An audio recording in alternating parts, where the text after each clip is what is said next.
تمہاری آج کی ادائیگی ہے، یہی آج کے دن کی تمہاری نیکی ہے کہ میرے نبی کا دیدار کرو. یہ ہو گیا. اب آپ واپس آ رہے ہیں، ایک بڑی اہم بات بتانے لگا ہوں دنیاوی.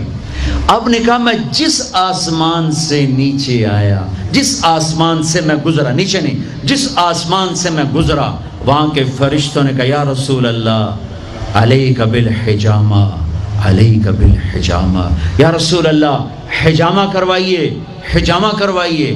ساتوں آسمان کے فرشتوں نے کہا یا رسول اللہ حجامہ. حجامہ کیا ہوتا ہے؟ کپنگ، جس کو آج کل کپنگ تھوڑا تھوڑا ہمارے ملک میں بھی اس کا رواج ہو گیا ہے. یہ جتنا ٹاکسن ہے یہ کھال کے نیچے باریک رگوں میں جمع ہوتا ہے، گندا خون. میرے نبی کیا کرتے تھے؟ ایسے کپ ہوتے تھے، وہ تو چمڑے کے ہوتے تھے، تو اس میں ویکیوم پیدا کر کے اور اس کو یوں لگاتے تھے، یوں. پھر وہ وہاں جم جاتا تھا اور کھال ابھر آتی تھی. پھر اس کو ہٹا کے وہاں کٹ لگاتے تھے کسی چیز سے. آج بلیڈ ہے، کٹ لگا کر ہلکے ہلکے، پھر اس کو ویکیوم بنا کے پھر یہاں گاڑ دیتے تھے. تو اس سے جتنا گندا زہریلا خون ہے وہ نکل کے اس کپ میں آ جاتا ہے، پھر اس کو پھینک دیا جاتا ہے. اس کو کہتے ہیں حجامہ. اور کمر کے سینٹر میں ایک پوائنٹ ہے جہاں حدیث میں آتا ہے 70 بیماریوں کا علاج یہاں کپ لگوانا ہے. 70 بیماریوں کا علاج یہاں کپ لگوانا ہے. یہ میرے نبی کے نے ہر آسمان میں فرشتوں سے سنا. ڈھونڈو، تلاش کرو. اب لاہور میں بھی یہ سلسلہ ہے. یہ تم ڈاکٹروں سے جان چھوٹ جائے گی اگر آپ نے میرے نبی والا طریقہ شروع کر دیا. حجامہ، غذا سموسے پکوڑے نہ کھاؤ، دہی بھلے نہ کھاؤ، اور یہ ڈرنک نہ پیو، اور یہ روسٹ بروسٹ نہ کھاؤ. غذا سادہ رکھو، حجامہ کرواؤ. تمہیں اللہ بیماریوں سے نجات دے دے گا، تمہیں ڈاکٹروں سے نجات دے دے گا. میرے نبی کا طرز طعام، طرز خوراک، طرز علاج. آپ نے آخری سفر میں بھی کپنگ کروائی. آپ جب حج پہ جا رہے تھے تو آپ نے یہاں کپ لگوائے، یہاں راستے میں یہاں اس جگہ. یہ آپ کا آخری حجامہ جو آپ نے سفر میں کروایا تھا. تو آپ کی مستقل عادت تھی کہ آپ حجامہ کرواتے تھے. کپنگ، وہ خون نکالتے ہیں، سارا باڈی کا خون گندا باہر نکل جاتا ہے اور پورا جسم فریش ہو جاتا ہے. بغیر دواؤں کے اللہ شفا یاب کر دیتا ہے. غذا سادہ کھاؤ، رات کو جلدی سوو، صبح جلدی اٹھو. میں پوری دنیا پہ، ابھی افریقہ کے 8 ملک پسماندہ 5 بجے کے بعد بازار بند ہوتے ہیں. یہاں رات 9 بجے شاپنگ کے لیے نکلتے ہیں. میرے رب نے رات سونے کے لیے بنائی، دن کام کے لیے بنایا. اتنی نحوست ہے کہ 12 بجے تک بازار نہیں کھلتے، 11 بجے تک بازار نہیں کھلتے. میرے نبی نے فرمایا جعلت البرکۃ فی بکور امتی، میری امت کی صبح کے وقت میں برکت دی گئی ہے. میرے نبی نے فرمایا صبح کے وقت میں رزق تلاش کرو، صبح کے وقت میں اپنے رزق کی طلب سے غافل نہ ہو، سو نہ جاؤ.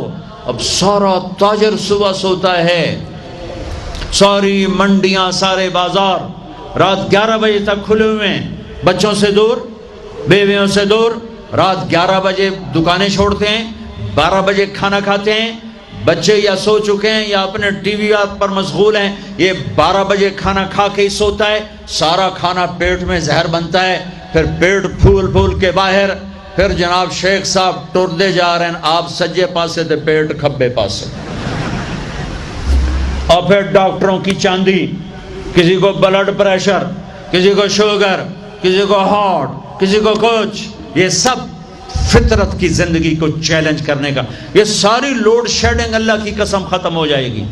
شام مغرب پہ بازار بند کرو، صبح اٹھو. سارا یورپ، سارا امریکہ، سارا چائنا، سارا افریقہ میں جہاں پھر کر آیا ہوں، 5 بجے بازار بند ہیں. 9 بجے سناٹا ہوتا ہے، ہو کا عالم ہوتا ہے. تمہارے 9 بجے لبرٹی سے گزرا نہیں جاتا ہے. کیا ظلم و ستم ہے. نہ دین جانتے ہو نہ دنیا جانتے ہو، نہ تم دین کے واقف ہو نہ دنیا کے واقف ہو. دنیا سے بھی جاہل ہو، دین سے بھی جاہل ہو. دنیا کا بھی ظلم کر رہے ہو، دین کا بھی ظلم کر رہے ہو. لا سمرۃ بعد العشاء، میرے نبی نے فرمایا عشاء کے بعد کوئی مجلس نہیں ہے. سو جاؤ، تہجد میں اٹھو،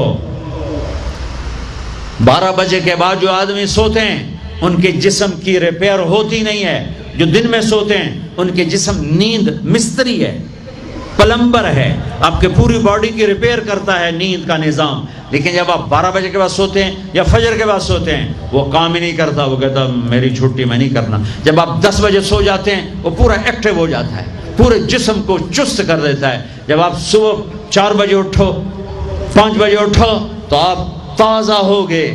رات کا جاگنا دن کا سونا نحوست, آپ کی بجلیاں تباہ پہلے ہی تھوڑی ہے, اوپر ساری رات کے دکانیں فنکشن.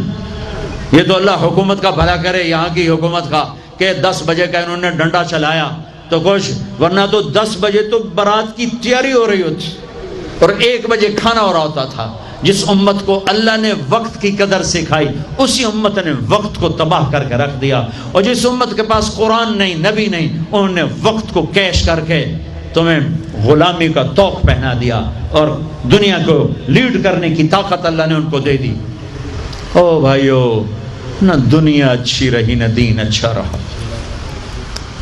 رات کو جلدی سو, فجر پڑھی جائے گی آرام سے, تہجد پڑھی جائے گی آرام سے, کچھ وقت اللہ کے قرآن کے ساتھ گزارو, کچھ اللہ کے نبی کی زندگی پڑھو, کچھ اللہ کے نبی کے فرمان پڑھو, نیک لوگوں کی ہسٹری پڑھو, اپنے اللہ کے محبوب بندوں کی تاریخ پڑھو, اولیاء کرام کی تاریخ پڑھو.